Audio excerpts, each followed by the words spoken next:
Das Ding ist brandneu, die Googles Integra, also fürs FPV-Fliegen, beispielsweise mit der Avatar von DJI. Nur, brandneu, brandaktuell, aber ist das jetzt ein Upgrade oder ein Downgrade? Hallo und herzlich willkommen bei Tech for Fun. Schön, dass ihr dabei seid, weil diese Frage stellen sich momentan auch viele in den Internetforen, in DJI-Foren und so weiter und so fort.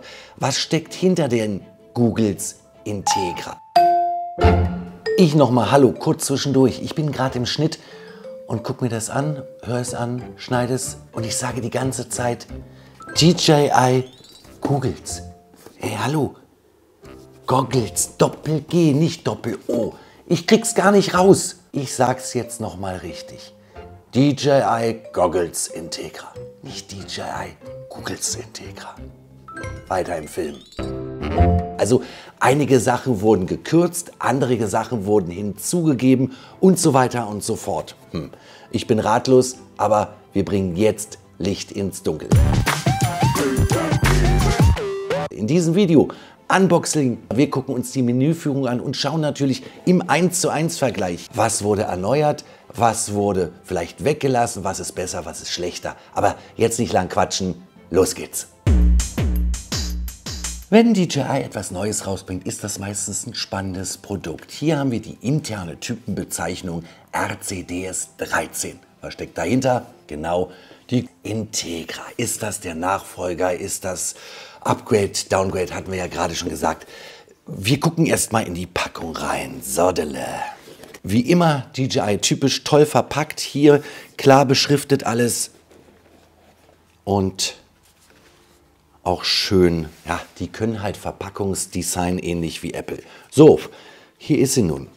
Ja, das ist schon eine ordentliche Ansage, weil der Akku jetzt dabei ist. Und das ist natürlich die allererste Neuerung, aber da kommen wir gleich noch mal zu. So, schauen wir mal weiter. Was haben wir hier noch drin? Gut, hier haben wir eine Tüte mit einem Putztuch, einem Gurt und USB-Kabeln. Hier habt ihr, und das ist auf der einen Seite eine tolle Sache, auf der anderen Seite irgendwie auch wieder Downgrade, nämlich ganz viele optische Linsen, nämlich um die Integra auf eure Dioptriengröße einzustellen. Hier, schaut mal, eine ganze Menge optischer Gläser, die dann hier reingeschraubt werden und so also auf eure Sehschwäche optimal angepasst werden. Bei den 2 war das nicht nötig. Da konntet ihr, wow, da konntet ihr hier unten drehen. Ja, also hier drehen und somit konntet ihr die Dioptrien von -8 auf 2 korrigieren und einstellen. Das ist das Erste, wo ich sage, das ist irgendwie ein Downgrade. Okay, klar, wenn ihr das einmal eingestellt habt und ihr seid der Einzige, der jetzt mit den Integra beispielsweise fliegt, dann ist das ja egal. Einmal eingestellt, gut, aber wenn vielleicht mehrere User die Brille nutzen, dann muss man das immer umstecken. Eine kluge Geschichte mit den Linsen, aber Downgrade. Ganz klar ein Downgrade. So, wir machen die Verpackung mal wieder zu. Das war es nämlich auch schon mit dem Unboxing. Und kommen jetzt mal zu den technischen Daten, weil da hat sich nicht so viel getan. Einiges, aber nicht so viel. Allen voran natürlich das Gewicht. Hier bei der Integra habt ihr 410 Gramm. Liegt daran, klar, der Akku ist integriert und immer dabei. Im Vergleich 290 Gramm. Jetzt das genaue Gewicht mit dem Akku weiß ich nicht, aber den habt ihr ja in der Regel in der Hosentasche. Insofern ist das nicht relevant. Die DJI Integra hat hier oben eine kleine Lasche, Dafür könnt ihr noch hier einen Kopfgurt einziehen, also vom Akku hier bis nach vorne, um noch mehr Stabilität beim Tragen zu haben. Sinnvoll. Gleich geblieben ist die Displaygröße 0,49 Zoll bei beiden Brillen, 700 Nits, also die Angabe für die Helligkeit, und im Inneren arbeiten Micro-OLED-Displays.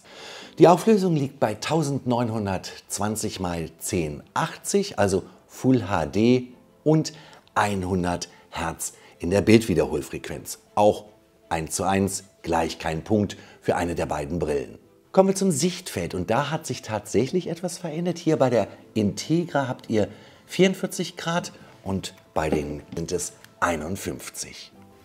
Was ich bei den Google 2 immer wirklich richtig toll fand, war die niedrige Latenz. Das heißt nur 30 Millisekunden bei 1080p und das macht die Integra 1:1 auch so. Neu bei der Integra ist, das hat die Google 2 nicht, dass die Integra ein integriertes GPS hat. Das ist für uns jetzt in Europa, was jetzt Geräte-ID angeht, die weitergegeben wird, nicht so relevant. Ja, und die größte Neuerung, und das finde ich wirklich klasse, ist die Integration des Akkus hier direkt in das Kopfband. Der neue Akku hat 2450 mAh, reicht so knapp für die 2 Stunden, so zumindest die Angaben von DJI. Und bei den Google 2 habt ihr 1800 mAh, aber ich glaube, das waren auch so um die 2 Stunden. Für die Integra zahlt ihr 659 € und für die Google 2 849. Das ist schon eine Ersparnis. Aber ja, was soll man nun tun? Welche soll ich nehmen? Also eins ist ganz klar, ich fand das schon immer ein bisschen lästig bei den Google 2 hier. Den Akku anschließen, darauf achten, dass er geladen ist. Dann kommt der Akku hier rein, dann ist der hier irgendwo dran, dann muss der in die Hosentasche.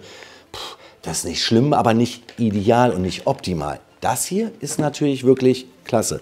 Aufsetzen, einschalten, fertig. Und abschließend noch mal ein Wort bei den technischen Daten zur Bildübertragung. Beide Brillen arbeiten hier mit DJIs O3 Plus. Das ist so ein Nachfolger von OcuSync 3.0 und ja, verspricht halt einfach eine sagenhafte Bildqualität, auch bei größerer Reichweite und Entfernung der Avatar zum Beispiel.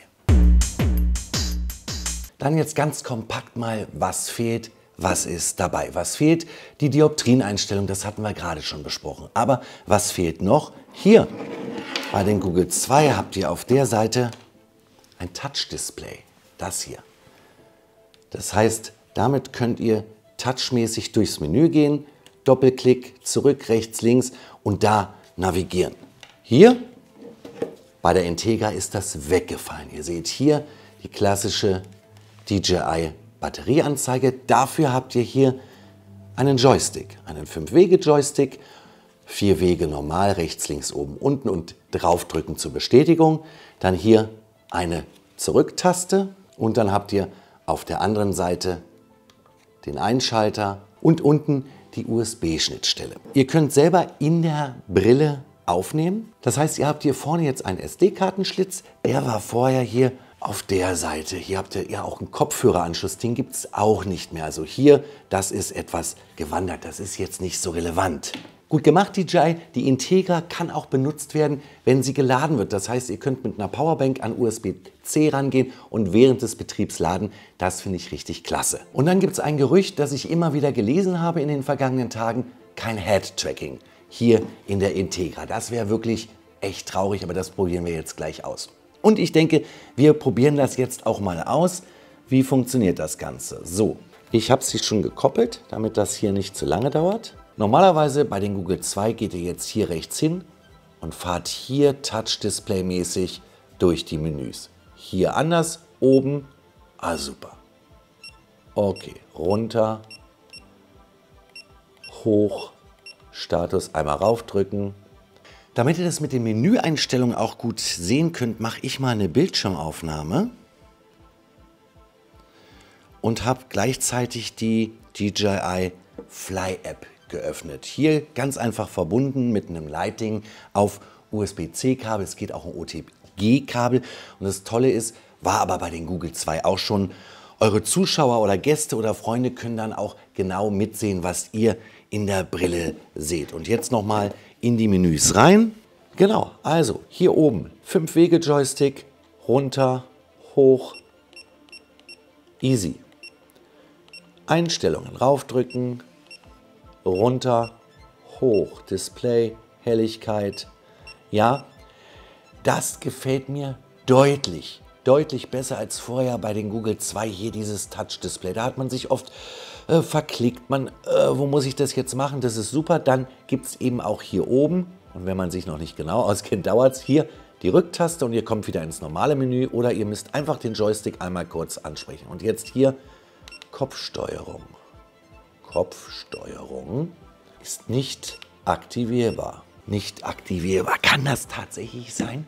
Also ich habe es fast überall gelesen, die Google Integra haben keine Kopfsteuerung, kein Head-Tracking, mit dem ihr im Prinzip, je nachdem wie ihr euren Kopf bewegt, analog die Avatar bewegen könnt. Nein, das ist Quatsch. Es geht. Es geht halt nur nicht mit dem.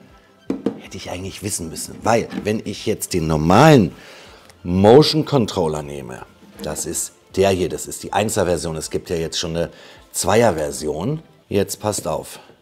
Gehen wir hier ins Menü. Und was sehen wir da? Es ist nicht mehr ausgegraut. Kopfsteuerung.